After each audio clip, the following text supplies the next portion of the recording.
Buenos días, queridos hijos de la parroquia Nuestra Señora del Valle de Luis Guillón. Llegamos ya a este cuarto y último domingo de este tiempo de Adviento, el tiempo de preparación a la Navidad que ya es inminente. El texto evangélico que vamos a compartir y que hoy se compartiría en todas las iglesias del mundo es de San Mateo, y dice así. Este fue el origen de Jesucristo. María, su madre, estaba comprometida con José y cuando todavía no habían vivido juntos, concibió un hijo por obra del Espíritu Santo. José, su esposo, que era un hombre justo y no quería denunciarla públicamente, resolvió abandonarla en secreto. Mientras pensaba en esto, el ángel del Señor se le apareció en sueños y le dijo: José, hijo de David, no temas recibir a María, tu esposa, porque lo que ha sido engendrado en ella proviene del Espíritu Santo. Ella dará a luz un hijo, a quien pondrás el nombre de Jesús, porque él salvará a su pueblo de todos sus pecados. Todo esto sucedió para que se cumpliera lo que el Señor había anunciado por el profeta. La Virgen concebirá y dará a luz un hijo, a quien pondrán el nombre de Emmanuel, que traducido significa Dios con nosotros. Al despertar, José hizo lo que el ángel del Señor le había ordenado y llevó a María a su casa. Palabra del Señor. Gloria a ti, Señor Jesús. Por la forma en que caen las fiestas este año, la fiesta de la Navidad cae entre medio de la semana y el domingo que viene, que es cuando nos volvemos a encontrar, si Dios quiere, en estos videitos, ya es la fiesta de la Sagrada Familia de Nazaret, haciendo alusión a algún pasaje que hable de la convivencia, de alguna forma, de la Virgen María, San José y el Niño Jesús, que conforman la Sagrada Familia. Y tanto hoy como el domingo que viene, que es el Día de la Sagrada Familia, vamos a tratar de contextualizar el Evangelio sin idealizarlo, es decir, tratando de saber que la persona de José, en este caso hoy, y la Sagrada Familia, una familia típica de aquel entonces, el domingo que viene, con el paso del tiempo uno tiende a que todo era santo y todo era ideal y todo era según el querer de Dios, y no es tan así. Tratando de hacer una abstracción y un retroceso en el tiempo, podemos descubrir la santidad justamente de estos personajes, pero en medio de las dificultades propias de la vida de cualquier persona. Lo primero que tenemos que tener en cuenta es cómo se realizaba un matrimonio en la época de Jesús. Y en la época de Jesús el matrimonio era de la siguiente forma. Un cierto día se hacía una pequeña fiesta donde los futuros esposos compartían, brindaban, festejaban, pero cada cual después iba a vivir a su casa durante varios días o inclusive a veces durante algunos meses. Y después recién se celebraba la boda propiamente dicha, que volvían a reunirse después que el novio era acompañado por su cortejo de amigos a la casa de la novia, se la llevaba consigo y ahí sí se hacía la fiesta de boda y a partir de ese momento empezaban a vivir juntos. Igual de todos modos, desde el momento de la primera ceremonia ya eran formalmente uno para el otro, pero todavía no vivían juntos. Bueno, así era la costumbre de aquel entonces.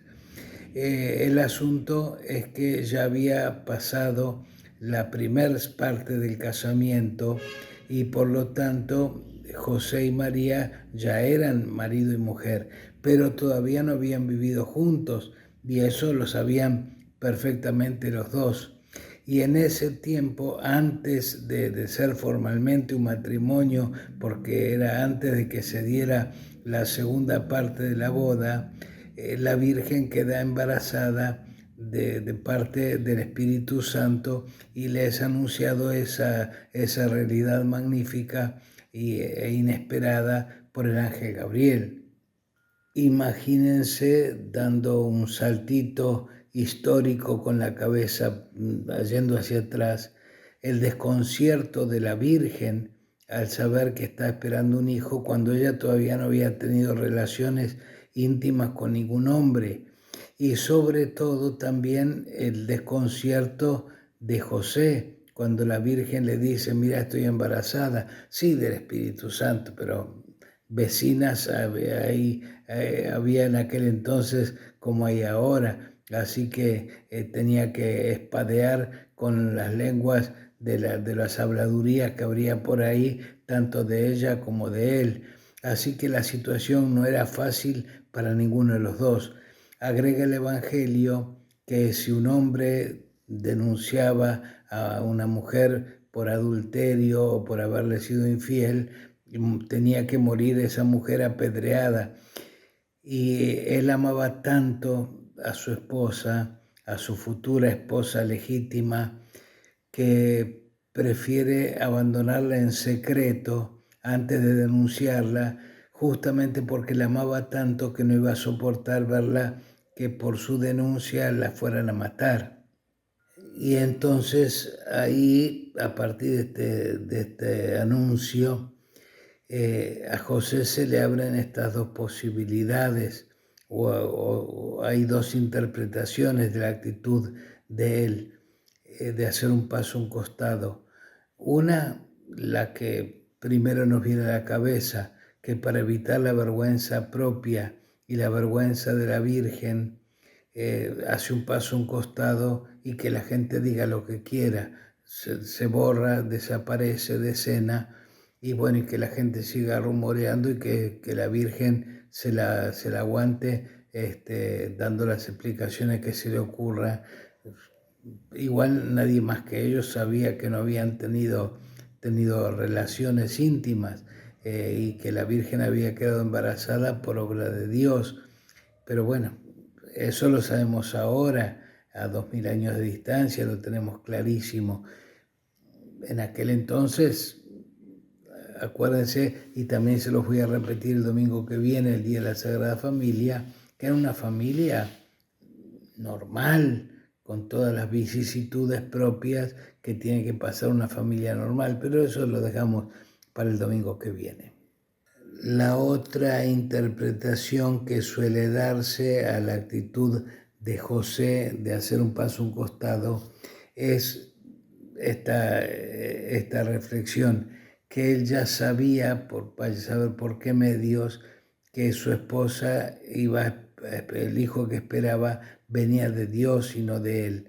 Y entonces, en respeto de los planes de Dios, sabiendo que él no tenía nada que ver, hace un paso a un costado para no interponerse en los planes de Dios, que si Dios quería hacer, que haga lo que se le ocurra sin contar con él, y él se limitara a ser un papá biológico bueno que proveía a su esposa de alimento, de cobijo, de lo que necesitaba para el niño, pero él no tenía nada que ver. Bueno, esa es otra interpretación. Pero sea cual sea la actitud con la que nuestro corazón se halle más inclinado a estar de acuerdo, José se la tuvo que bancar y mucho en aquel entonces, porque, repito, la gente tiene lengua y hablaría entre ellos o rumorearía entre ellos, y José sabía cómo era la verdad de la cosa y la Virgen también, bueno, pero una cosa no quita la otra. Y siempre José, repito, sea cualquiera de las dos actitudes que le acabo de decir, la que nos parezca más más cercana a lo que nosotros pensamos, José siempre demostró un perfil bajo. Esa es la palabra justa, un perfil bajo. Siempre estuvo anónimo, siempre estuvo muy perfil bajo en el Evangelio, a punto que desaparece del Evangelio, se deja hablar de José imperceptiblemente. No sabemos ni cómo terminaron sus días, ni nada, justamente porque gracias a ese silencio que él mantenía siempre y a ese bajo perfil que siempre lo caracterizó, desaparece del Evangelio como corresponde a un gran hombre. Es admirable la actitud de José. Padre nuestro que estás en el cielo, santificado sea tu nombre. Venga a nosotros tu reino, hágase tu voluntad en la tierra como en el cielo. Danos hoy nuestro pan de cada día, perdona nuestras ofensas, como también nosotros perdonamos a los que nos ofenden. No nos dejes caer en la tentación y líbranos del mal. Amén. Este es Jesús, el Cordero de Dios, que quita el pecado del mundo. Dichosos los llamados a participar de esta cena. Señor, yo no soy digno de que entres en mi casa, pero una palabra tuya bastará para sanarme.